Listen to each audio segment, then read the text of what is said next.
দেখছেন এটি নিউজ। রাত 12টার নিউজ আওয়ারের সঙ্গে আছি আমি ফাতেমাতুল জাহান। শুনছিলেন শিরোনাম।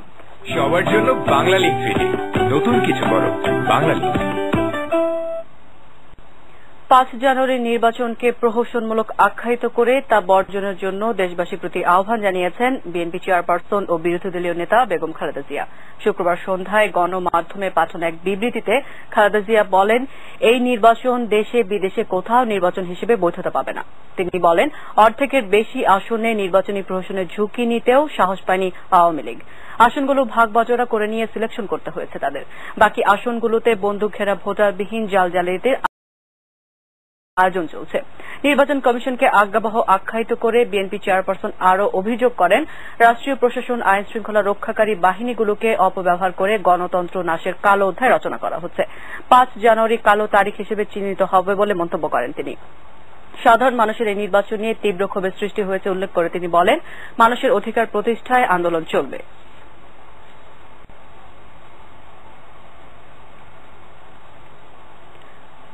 টানা অবরোধ কর্মসূচির মধ্যে এবার 48 ঘণ্টা টানা হরতালের ডাক দিয়েছে 18 দলীয় জোট।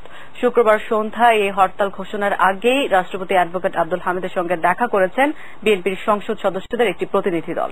বঙ্গভবনে রাষ্ট্রপতির কাছে তাদের প্রশ্ন ছিল, বিরোধী দলীয় নেতা বেগম খালেদা জিয়া গ্রেপ্তার নাকি গৃহবন্দী। বিকালে রাষ্ট্রপতির সঙ্গে দেখা করতে বঙ্গভবনে যান বিরোধী দলের 8 সংসদ সদস্য। তারা প্রায় 1.25 ঘণ্টা রাষ্ট্রপতির সঙ্গে বৈঠক করেন। বিএনপির চেয়ারপারসন বেগম খালেদা জিয়া গত প্রায় 1 সপ্তাহ ধরে তার বাসা থেকে বের হতে পারছেন না, নিজের কার্যালয়েও যেতে পারছেন না। এমনকি বেগম জিয়ার সঙ্গে তার দলের নেতাকর্মীরাও দেখা করতে পারছেন না। এই বিষয়গুলো রাষ্ট্রপতির সামনে তুলে ধরে এর সুরাহা চান বিএনপির সংসদ সদস্যরা।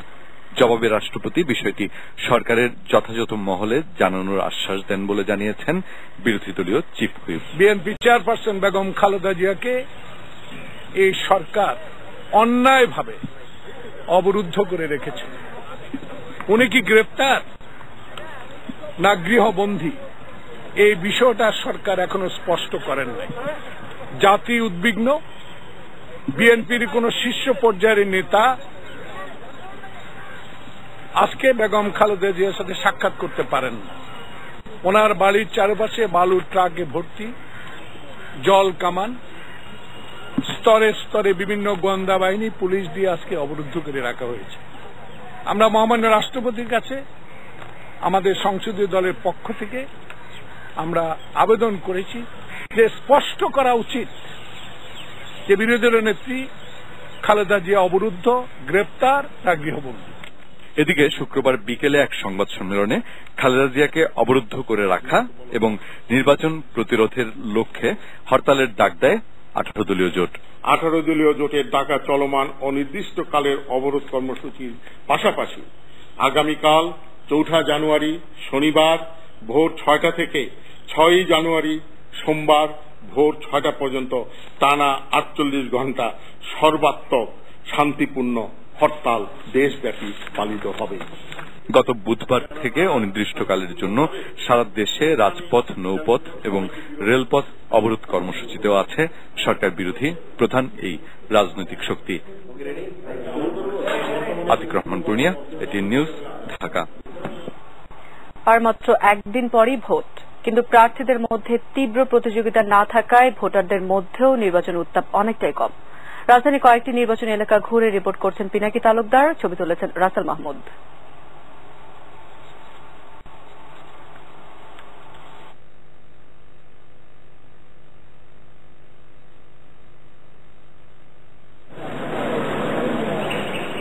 নির্বাচন মানেই যে ভোট যুদ্ধ, তা এবার খুব বেশি জায়গায় দেখা যাচ্ছে না।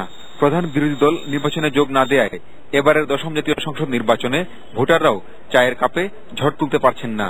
দুইটা দাঁড়াইলে ভালো হইতো, যেহেতু আওয়ামী লীগ একা ভোট দিতে তো যাইতে হবে, দুইজনে যাব। এই নির্বাচন যদি সব দল একসাথে হইতো তবে একটা আনন্দ উৎসব হইতো। অনেক ভোটারই কেন্দ্রে যাবেন কেবল নিয়ম রক্ষার ভোট দেওয়ার জন্য। এজন্য রাজনীতিবিদদের পরস্পরের প্রতি হিংসাত্মক মানসিকতাকে দায়ী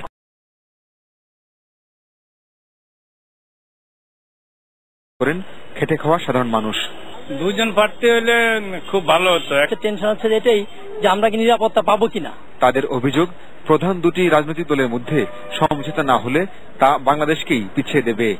এসব অভিযোগ রোববারের জাতীয় নির্বাচনকে কেন্দ্র করে রাজধানীর মিরপুর, কাফরুল, পল্লবী ও উত্তরার কয়েকটি নির্বাচনী এলাকার ভোটারদের। সবাই মিলে যদি নির্বাচনে অংশ নিতাম তাহলে এটা নিত বা প্রতিটা দল, তাহলে জিনিসটা ভালো হইতো, জনগণ বুঝতো। এক কথায় শান্তি চাইলে সবাইকে দলমত নির্বিশেষে সবাই অংশগ্রহণ করে নির্বাচনে অংশগ্রহণ করাটাই বেটার। ঢাকা 16 আসনে আওয়ামী লীগ থেকে নৌকা প্রতীকে নির্বাচন করছেন ইলিয়াস মোল্লা। জয়ের ব্যাপারে তিনি শতভাগ আশাবাদী হলেও তার প্রতিদ্বন্দ্বী আওয়ামী লীগেরই স্বতন্ত্র প্রার্থী সর্দার মোহাম্মদ মান্নান আশঙ্কা করছেন ভোটের দিনের নিরাপদ পরিবেশ নিয়ে।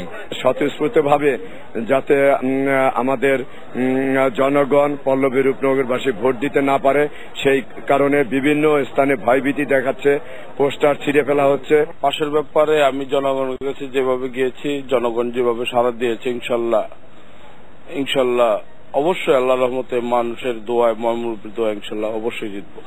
নির্বাচন কমিশনের আচরণ বিধি সংক্রান্ত বিধিনিষেধ থাকায় কোন প্রার্থীকেই আজ ভোটারদের কাছে যেতে দেখা যায়নি। রাজধানী